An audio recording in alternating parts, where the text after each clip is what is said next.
해리포터 6번째 작품 혼혈왕자 초반부에는 이런 장면이 있습니다. 어지럽게 널브러진 집을 방문한 덤블도어와 해리포터 앞에 천장에서 떨어지는 무언가. 이내 덤블도어는 소파를 푹 찔러버리죠.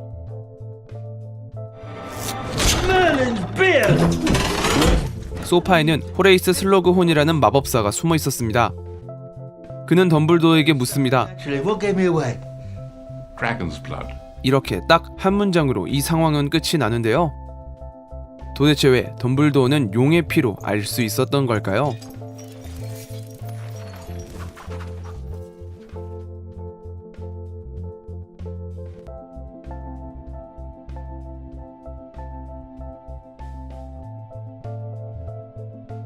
이 상황을 정리하기 위해 배경을 잠깐만 짚어보도록 하겠습니다. 덤블도어는 과거를 다시 돌아보며 볼드모트를 파멸시킬 방법을 찾고 있었습니다. 여기저기서 기억을 수집해 자신의 이론을 세우는 중이었죠. 그리고 볼드모트가 호그와트에 재학하던 시절 사제관계를 맺었던 슬로그원의 결정적인 기억이 필요했습니다. 하지만 슬로그원은 몸을 숨긴 상태였죠. 과거 볼드모트와의 관계에서 비롯된, 그러니까 그의 입장에서 수치스러운 기억 때문에 덤블도어가 찾아올 것임을 알았고 이는 자신의 생존권과 연관이 있었습니다. 덤블도어와의 교류는 죽음을 먹는 자들의 반대편에 서야 한다는 것을 대외적으로 공표한 것과 다름이 없었으니까요. 그렇게 된다면 안전을 보장받기 위해 호그와트에 가야 하는데 그 와중 발생한 호그와트 학생의 사망, 오러 출신 교수의 습격은 불안감을 더욱 높였습니다. 그래서 그는 몸을 숨기기로 한 것입니다.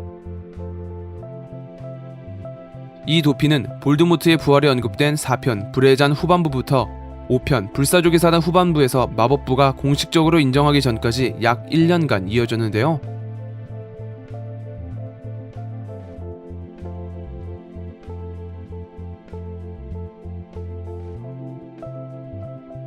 이 당시 마법부는 볼드모트의 부활을 믿지 않았으며 덤블도어가 정계 진출을 위해 선동한 것으로 치부해 1년의 공백이 생겼던 것이죠.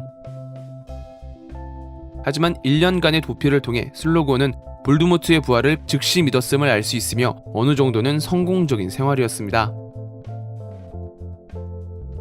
하지만 덤블도어는 괜히 위대한 마법사가 아니죠. 그렇게 찾아간 어느 불 꺼진 집. 인기척은 없고 누군가의 습격을 받은 것처럼 집안이 어지러워져 있었는데 덤블도어는 이 일이 죽음을 먹는 자들이 한 것이 아님을 알았습니다. 죽음을 먹는 자들은 무슨 일을 꾸미고 나면 자랑스레 어둠의 표식을 남겼었으니까요. 그리고 마주한 용의 피. 영화에서는 덤블도어가 맛을 보고 피의 정체를 알아냈지만 소설에서는 슬러그혼이 알려줍니다.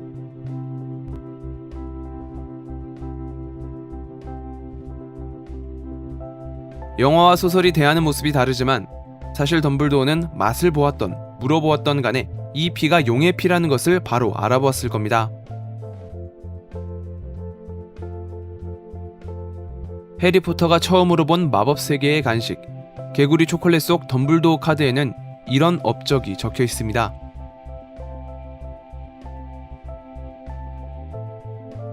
그러니까 용의 피를 사용하는 방법은 어둠의 마법사 그린델왈드를 물리쳤다는 것과 불로장생의 약을 만들 수 있는 마법사의 돌 연구와 동일한 업적으로 인정받았다는 것을 알 수 있죠.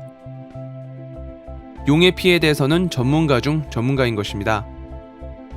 따라서 사람의 피가 아니었으니 습격을 당한 것이 아니고 위장하기 위해 피가 뿌려졌다는 것을 의미했습니다. 이에 덤블도어는 슬로그원이 숨어있음을 알았고 그를 찾을 수 있었습니다. 참 간단하죠? 제가 준비한 영상은 여기까지입니다. 영화를 보시다가 혹은 소설을 읽으시다가 궁금하신 부분이 생긴다면 댓글로 남겨주세요. 열심히 찾아보고 공부해서 영상으로 답하도록 노력하겠습니다. 좋아요와 구독 버튼 눌러주시면 영상을 만드는데 큰 힘을 받을 수 있습니다. 그럼 저는 더욱 재밌는 영상으로 다시 찾아뵐게요. 감사합니다.